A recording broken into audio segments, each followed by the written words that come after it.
Hello friends, income tax के cases की series में आज जो केस हम लोग डिस्कस करेंगे उस केस का नाम है principal commissioner of income tax versus Kimberly Clark Lever private limited. ये केस 455 ITR पेज नंबर 576 पर रिपोर्ट हुआ। मैटर बॉम्बे हाई कोर्ट ने डिसाइड किया और इस केस का जजमेंट 7 जून 2023 को आया।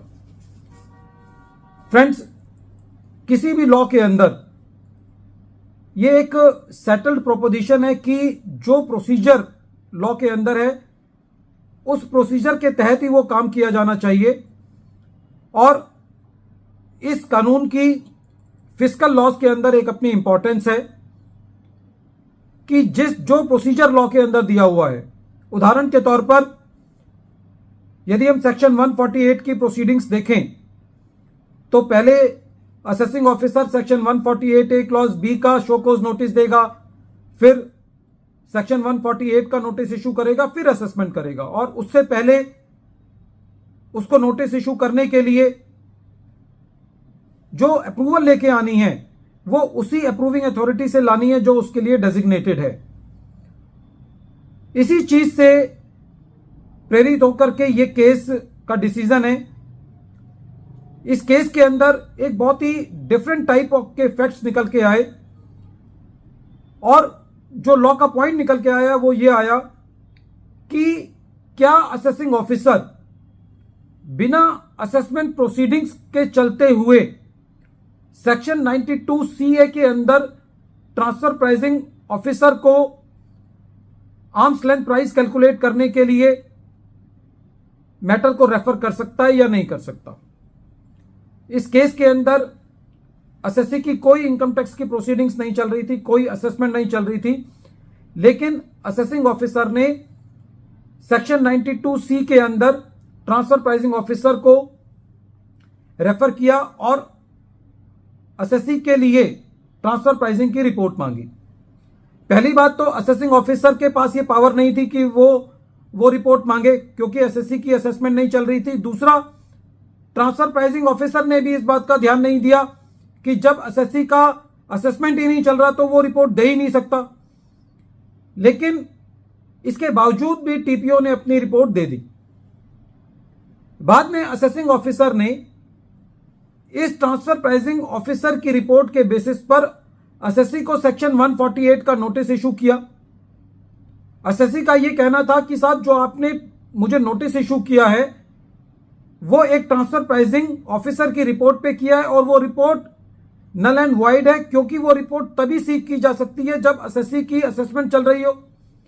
लेकिन असेसिंग ऑफिसर ने असेसी की ये बात नहीं मानी और सेक्शन 148 का नोटिस असेसी को इशू कर दिया।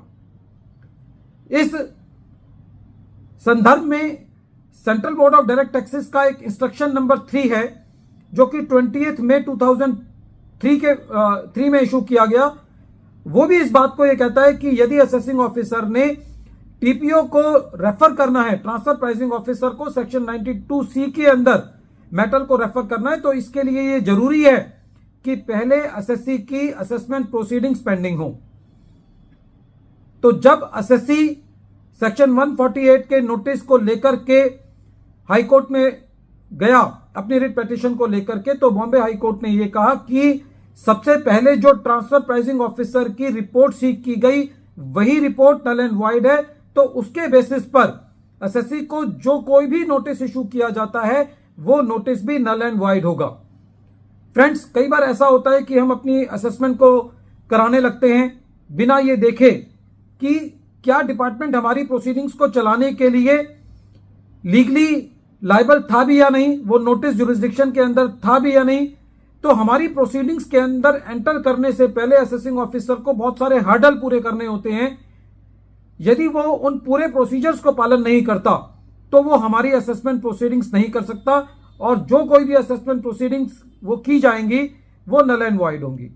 फ्रेंड्स, ये केस बहुत इंपॉर्टेंट है। यदि आपका भी कोई ऐसा मैटर है जहां पर असेसिंग ऑफिसर ने ट्रांसफर प्राइसिंग ऑफिसर से कोई टीपीओ की रिपोर्ट मांगी बिना असेसमेंट प्रोसीडिंग्स के बेसिस पर और फिर उसके आधार पर आपका 148 का नोटिस इशू किया, तो ऐसी सारी असेसमेंट प्रोसीडिंग्स जो हैं वो नल एंड वॉइड होंगी। वीडियो के अंत में एक बार फिर मैं केस का नाम रिपीट कर रहा हूं। केस का नाम है principal commissioner of income tax versus Kimberly Clark Lever private limited, और ये केस 455 ITR पेज नंबर 576 पर रिपोर्ट हुआ। मैटर बॉम्बे हाई कोर्ट ने डिसाइड किया और इस केस का जजमेंट 7 जून 2023 को आया।